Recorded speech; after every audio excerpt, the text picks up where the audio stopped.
नमस्कार, बहुत स्वागत है आपका। मैं हूं आपके साथ सुमित शर्मा। अब से कुछ देर में लंपी वायरस पर सीएम शिवराज संबोधित करेंगे प्रदेश की जनता को। मुख्यमंत्री शिवराज सिंह चौहान का संबोधन होना है।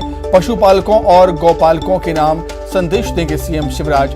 अब से कुछ ही देर बाद सीएम पशुपालकों और गौपालकों को संबोधित करेंगे। लंपी वायरस को लेकर सरकार सतर्क है और संवेदनशील भी है। यही वजह है कि लंपी वायरस को लेकर सीएम शिवराज लगातार समीक्षा बैठकें करते रहते हैं। कल भी समीक्षा बैठक की थी और उसके बाद पशुपालन मंत्री ने भी समीक्षा बैठक की थी। अधिकारियों को जरूरी दिशा निर्देश दिए थे। सरकार ने फैसला लिया है कि मुफ्त में वैक्सीनेशन किया जाएगा पशुओं का, मवेशियों का, और लगातार डॉक्टर्स को भी सतर्क रहने के निर्देश दिए हैं। वेटनरी डॉक्टर हैं, उनको, अधिकारियों को भी तमाम दिशा निर्देश दे रहे हैं सीएम शिवराज समीक्षा बैठकों के जरिए। और अभी कुछ ही देर बाद सीएम शिवराज पशुपालकों और गौपालकों के नाम संदेश भी देंगे। लंपी वायरस को लेकर सरकार अलर्ट है। समीक्षा बैठकों का दौर भी लगातार जारी है और अब से कुछ ही देर में सीएम शिवराज का संदेश भी पशुपालकों और गौपालकों के नाम होगा। संबोधित करेंगे सीएम शिवराज पशुपालकों गौपालकों को लंपी वायरस को लेकर।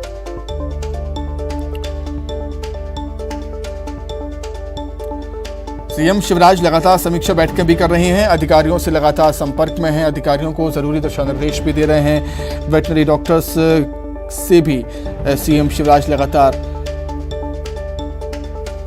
समीक्षा बैठकें कर रहे हैं। मध्य प्रदेश के आधे जिलों में फैला है लंपी वायरस। कई जिलों में लंपी वायरस का अलर्ट है। राजस्थान और गुजरात से सटे इलाकों में ज्यादा असर इसका देखने को मिल रहा है। अब तक 100 से अधिक गायों की मौत हो चुकी है इस वायरस के चलते। तो मध्य प्रदेश के आधे जिलों में लंपी वायरस फैल चुका है और धीरे धीरे ये वायरस अब पैर पसारने लगा है पूरे प्रदेश में। कई जिलों में लंपी वायरस का अलर्ट है। राजस्थान और गुजरात से सटे हुए इलाकों में इसका ज्यादा असर देखने को मिल रहा है और प्रदेश में अब तक 100 से ज्यादा गायों की मौत हो चुकी है इस वायरस के चलते। यही वजह है कि सरकार काफी सतर्क, अलर्ट है इस वायरस को लेकर। फ्री में, मुफ्त में वैक्सीनेशन का फैसला किया है। मवेशियों का फ्री में वैक्सीनेशन किया जाएगा, यह फैसला सरकार ने किया।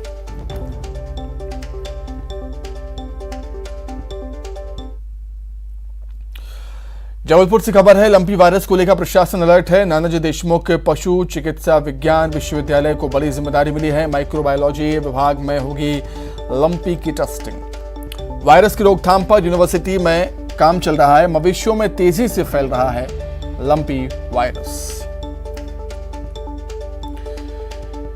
तो नानाजी देशमुख पशु चिकित्सा विज्ञान विश्वविद्यालय को बड़ी जिम्मेदारी सौंपी गई है। माइक्रोबायोलॉजी विभाग में लंपी वायरस की टेस्टिंग होगी और वायरस की रोकथाम पर यूनिवर्सिटी में लगातार काम भी चल रहा है। आइए सीधे रुख करेंगे, सीएम शिवराज सिंह चौहान संबोधित कर रहे हैं। हम अपने पशुओं को, विशेषकर गौ माता को मां मानकर पूजा करते हैं। गौ माता हो या बाकी पशु हो, हमारी अर्थव्यवस्था को भी मजबूत करने का काम करते हैं। आज जब वे संकट में हैं तो हमारा कर्तव्य है हम इस संकट से उन्हें निकालने के लिए भरपूर प्रयास करें। इन प्रयासों में आप अकेले नहीं हैं, सरकार आपके साथ है। सरकार आपको पूरा सहयोग करेगी। इस बीमारी का टीका भी हम फ्री में लगा रहे हैं। इस बीमारी से निपटने के लिए सरकार कोई कसर नहीं छोड़ेगी, लेकिन सावधानी आपको भी रखनी पड़ेगी। अगर हमने सावधानी नहीं रखी तो हमारा पशुधन गहरे संकट में आएगा। हम वैसे भी जो चेतना मनुष्य में है वही प्राणियों में भी देखते हैं और इसलिए प्राणियों में सद्भावना हो, विश्व का कल्याण हो, यह हमारा मूल मंत्र है। और विश्व के कल्याण में चाहे गोवंशी हो या भैंसवंशी हो, हमारे इन पशुओं का कल्याण भी सम्मिलित है। इसलिए आवश्यकता इस बात की है कि इस बीमारी को फैलने से रोकने के लिए हम तत्काल इसके रोग के लक्षण पहचाने। लंपी वायरस से संक्रमित होने वाले पशुओं में कई तरह के बदलाव आते हैं। अगर आपके पशुओं में यह लक्षण दिख रहे हों तो तत्काल उनका इलाज करवाएं। संक्रमित होने पर पशुओं को बुखार आने लगता है और वह सुस्त हो जाते हैं। पैरों में सूजन आ जाती है। आंखों से पानी और मुंह से लगातार लार निकलने लगती है। शरीर में गठाने पड़ने लगती है। ये गठान गोल और उभरी हुई होती है। पशुओं का वजन कम होने लगता है और पूरे शरीर पर छोटे छोटे घाव जैसे उभरे हुए निशान दिखाई देने लगते हैं। दूध देने वाले पशुओं का दूध या तो बंद हो जाता है या कम हो जाता है। इसलिए इस रोग से अपने पशुओं को बचाने के लिए तुरंत उपाय करने की आवश्यकता है, क्योंकि यह बीमारी पशुओं से पशुओं में फैलती है। यह रोग मच्छर, काटने वाली मक्खी इत्यादि के द्वारा भी एक पशु से दूसरे पशु में फैलता है, लेकिन यह बीमारी पशुओं से मनुष्यों में नहीं फैलती। इसलिए इस तरह का डर मन में ना आए। पशुओं के संक्रमित होने के बाद यह वायरस तेजी से फैलता है, इसलिए बेहतर है कि कुछ सावधानियां रखकर पशुओं को संक्रमित होने से बचाया जाए। जो सावधानी है उसके बारे में भी मैं आपको बता रहा हूं। किसी भी एक पशु में लक्षण दिखने पर तुरंत उसे बाकी पशुओं से अलग कर दें और पशुओं के डॉक्टर से संपर्क करें। पशुओं को मक्खी, मच्छर, जूं आदि परजीवियों से बचाकर रखें। संक्रमित इलाके में कीटाणुनाशक का छिड़काव करें। लंपी वायरस से मृत पशुओं के शव को खुले में ना छोड़ें, बल्कि गहरा गड्ढा करके उसमें दफना दें। सरकार की तरफ से फ्री में टीका लगाया जा रहा है। ज्यादा से ज्यादा टीकाकरण इस रोग की रोकथाम कर सकता है, इसलिए टीकाकरण कराएं। हमारे पशु चिकित्सक और बाकी अमला उपचार और रोग के संबंध में आपको सहयोग करने के लिए और परामर्श देने के लिए उपलब्ध है। सरकार आपके साथ खड़ी है, लेकिन चिंता तो हम सबको मिलकर करनी है। जैसे कोविड-19 से इंसानों के बचाव के लिए हमने लड़ाई लड़ी थी, वैसे ही अपने गोवंश के लिए, बाकी पशुओं को बचाने के लिए हमको यह लड़ाई लड़नी पड़ेगी। आइए पूरी तरह से लंपी वायरस को हराने के लिए हम कमर कस लें और जुट जाएं।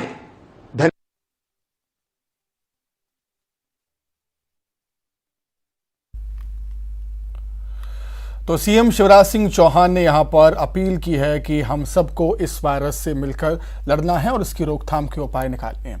आगे बढ़ते हैं। एनआईए ने देश भर के 13 राज्यों में पीएफआई के ठिकानों पर छापे मारे। मध्य प्रदेश में भी पीएफआई के ठिकानों पर रेड मारी गई।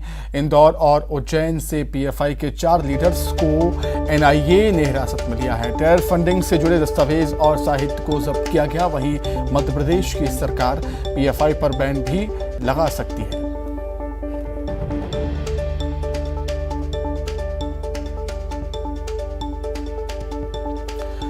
तो एनआईए ने देश के 13 राज्यों में पीएफआई के ठिकानों पर छापे मारे हैं। दिल्ली, पुणे, तिरुवनंतपुरम, हैदराबाद, बेंगलुरु, मध्य प्रदेश, बिहार, राजस्थान, असम, 13 अलग अलग राज्यों में एनआईए की कार्रवाई देखने को मिली है पीएफआई के ठिकानों पर।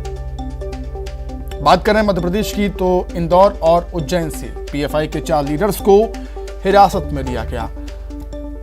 टेरर फंडिंग से जुड़े दस्तावेज और साहित्य को जब्त किया गया है।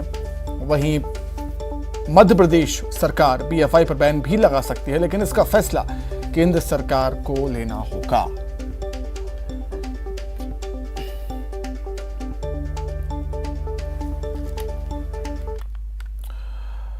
वहीं इंदौर में पीएफआई ऑफिस पर एनआईए ने छापेमारी की, रेड मारी है और यहां से कागजात और आसपास के सीसीटीवी फुटेज की हार्ड डिस्क पुलिस लेकर गई। ये कार्रवाई करीब 10 से 12 घंटे चली। पीएफआई के चीफ अब्दुल रऊफ पर पहले ही जिला बदर की कार्रवाई की जा चुकी है।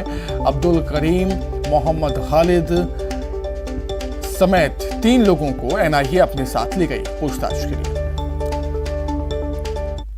एनआईए ने जो कार्रवाइयां की हैं इंदौर में भी जवाहर मार्ग पे हुई है, राष्ट्रीय स्तर पे कार्रवाइयां हैं। ये केंद्र सरकार की एजेंसी एनआईए, और कहीं ना कहीं एविडेंसेस ऐसे पाए गए होंगे उसमें कि एंटी नेशनल एक्टिविटीज में इन्वॉल्वमेंट है पीएफआई का, इसी वजह से ये कार्रवाई की गई होगी। इंदौर में भी चोरी वाले केस में जिस प्रकार से सेंट्रल कोतवाली थाने में कुछ ही चंद मिनटों में बहुत बड़ी संख्या में युवा मुस्लिम लड़कों को एकत्रित किया गया था और उसमें पीएफआई एसडीपीआई के टीम्स का, उसके पदाधिकारियों की उपस्थिति वहां पाई गई थी। तो कहीं ना कहीं उस समय भी ऐसी परिस्थितियां निर्मित हुई थी जिससे कि ऐसा प्रतीत हो रहा था कि युवा वर्ग को भड़काने का काम इस संस्था द्वारा किया जा रहा है, जो बहुत गलत है। जहां एक और युवाओं को स्वास्थ्य और शिक्षा में प्रमोट करना चाहिए इस उम्र में, वहां अगर इस प्रकार के कार्य हो रहे थे तो कहीं ना कहीं आपत्तिजनक था। उस पर फिर जिला बदर के केसेस पुलिस ने प्रस्तुत किए थे और अभी हाल में पुलिस कमिश्नर द्वारा इसमें जिला बदर भी किया गया अब्दुल रऊफ का। मेरे द्वारा एक जैद पठान करके हैं, कहीं ना कहीं वो भी इनके साथ संगमत थे, उनका रासुका भी हुआ है। तो कार्रवाइयां इंदौर में पुलिस द्वारा अच्छी की जा रही हैं इसमें।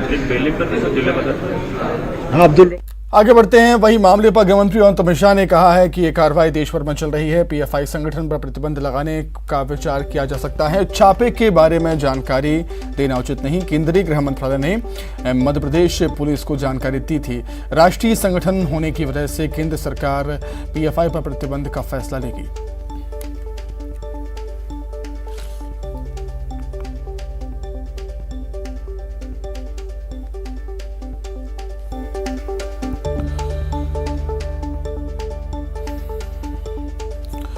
तो गृहमंत्री अमित शाह ने कहा है ये कार्रवाई देश भर में चल रही है और पीएफआई संगठन पर प्रतिबंध लगाने पर विचार किया जा रहा है। छापे के बारे में पूरी जानकारी देना उचित नहीं है।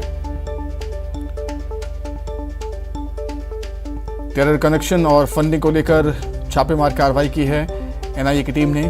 देश के अलग अलग राज्यों में पीएफआई के खिलाफ एनआईए और ईडी ने बड़ी कार्रवाई की। आज देश भर में छापेमार कार्रवाई की है। मध्य प्रदेश के गृह मंत्री नरोत्तम मिश्रा मेरे साथ हैं। ये बताइए, मध्य प्रदेश में भी तमाम जगह छापेमार कार्रवाई की गई है एनआईए की तरफ से। पीएफआई जो संगठन है उस पर एनआईए ने राज्य पुलिस के साथ में रह के छापे डाले। गृह मंत्रालय ने आपको भी जानकारी दी होगी? हाँ, निश्चित रूप से दिए। मेरे को हमारे यहाँ की पुलिस और इंटेलिजेंस के द्वारा जानकारी दी गई है। तो कितने लोग गिरफ्तार हुए हैं इस मामले में? पीएफआई के बारे में एनआईए खुद ही बता रही है, लगातार वो अपडेट कर रहे हैं और मेरा बताना मुझे लगता है मर्यादा का उल्लंघन होगा, ऐसा मेरी निजी सोच है। मध्य प्रदेश में भी इसकी गतिविधियां चल रही थी, क्या मध्य प्रदेश सरकार उन पर कोई एक्शन लेने वाली है? आप कुछ एक्शन लेने वाले हैं? एक्शन सामूहिक रूप से हो रहा है। ये संगठन प्रांत स्तर का नहीं है, राष्ट्रीय स्तर का है, इसलिए राष्ट्रीय स्तर पर ही छापे डाले गए। तो आप प्रतिबंध लगाने की कार्रवाई करेगी? मध्य प्रदेश सरकार प्रपोजल भेजेगी? राष्ट्रीय स्तर पर इस पर विचार चल रहा है। देखिए, पीएफआई पर आज छापेमारी कार्रवाई की गई और जैसा कि गृह मंत्री ने बताया है कि इस पर राष्ट्रीय स्तर पर प्रतिबंध लगाने का विचार चल रहा है। कैमरामैन संजय बुआ के साथ अरुण त्रिवेदी, न्यूज 18 इंदौर। मध्य प्रदेश के सरकारी स्कूल जग हंसाई करवा रहे हैं। जी हां, सोशल मीडिया पर एक वीडियो वायरल हुआ है और इस वायरल वीडियो में एक सरकारी स्कूल की तस्वीर है और हर जगह इसकी आलोचना हो रही है। यह सरकारी स्कूल गुना के चकदेवपुर गांव का है, जहां बच्चियों से टॉयलेट की सफाई करवाई जाती है। छात्राओं की साफ सफाई करती तस्वीरें सोशल मीडिया पर वायरल होने के बाद सूबे की सरकार को आलोचनाएं झेलनी पड़ रही हैं।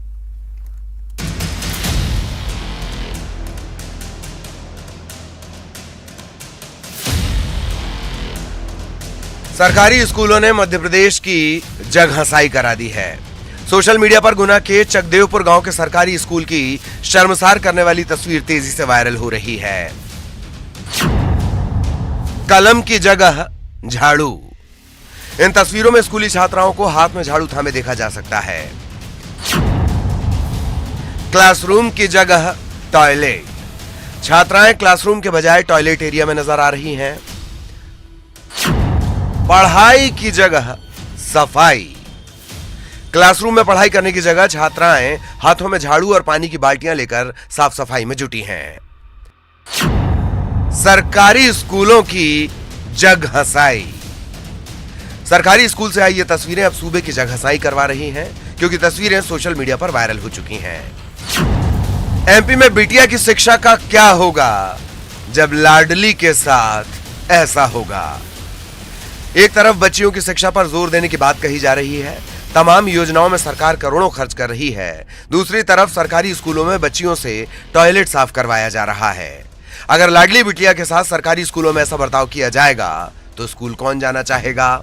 दूसरी बात ये कि जब बच्चियां स्कूल में जाकर साफ सफाई करेंगी तो फिर एमपी की शिक्षा भगवान भरोसे ही मानी जाएगी। पेरेंट के लिए दर्द की बात यह है कि वो घरों में अपने बच्चों को काम नहीं करने देते ताकि वो पढ़ाई कर सकें, लेकिन स्कूल में जाकर भी जब सफाई ही करनी है तो फिर सरकार को सोचना चाहिए कि शिक्षा व्यवस्था कैसे सुधरेगी। ब्यूरो रिपोर्ट, न्यूज़ 18 गुना। आगे बढ़ते हैं। पूर्व नेता प्रतिपक्ष अजय सिंह राहुल ने रामपुर नैकिन में तहसील का घेराव किया और सरकार से मांग करते हुए कहा कि सरकारी दफ्तरों में भ्रष्टाचार तेजी से फैल रहा है, जिसे जल्द सरकार रोके। अजय सिंह ने कहा कि सबसे ज्यादा ईओडब्ल्यू की कार्रवाई और सबसे ज्यादा भ्रष्ट अफसर भी सीधी जिले में ही पकड़े गए हैं। अजय सिंह ने आरोप लगाते हुए कहा कि जब वर्तमान विधायक ही मंथली लेगा तो कोई भ्रष्टाचार क्यों करेगा। आपको बता दें कि पिछले विधानसभा चुनाव में अजय सिंह चुरहट से चुनाव लड़े थे और हार गए थे। ये जनता आई है, इससे साफ साबित हो रहा है कि जिला कांग्रेस कमेटी और उनके साथियों ने सिर्फ खबर भेजी थी कि इस तारीख को है, और उस खबर के आह्वान में इतनी बड़ी संख्या में लोग यहाँ उपस्थित हुए, इससे साफ साबित होता है। पशुपालन मंत्री प्रेम सिंह पटेल और जनता के बीच हुई बहस का वीडियो वायरल हो रहा है और इस पर अब कांग्रेस हमलावर है। कांग्रेस ने सरकार पर सीधा वार करते हुए कहा कि जब कोई सरकार जनता के विकास नहीं बल्कि जनता का दमन करने लगती है तब ऐसी तस्वीरें सामने आती हैं। साथ ही कहा कि जनता इन छोटे चुनाव में भी बीजेपी को सबक सिखाने के लिए तैयार बैठी है। खबर भोपाल से। रिश्वतखोरी पर लोकायुक्त ने बड़ी कार्रवाई की है। 40,000 रिश्वत लेते अधिकारी को गिरफ्तार किया। एमपी नगर के मिलन रेस्टोरेंट से रंगे हाथ धराया है। मृत महिला कर्मचारी के बेटे से रिश्वत मांगी थी इसने। सेटलमेंट के नाम पर पैसों की डिमांड की थी।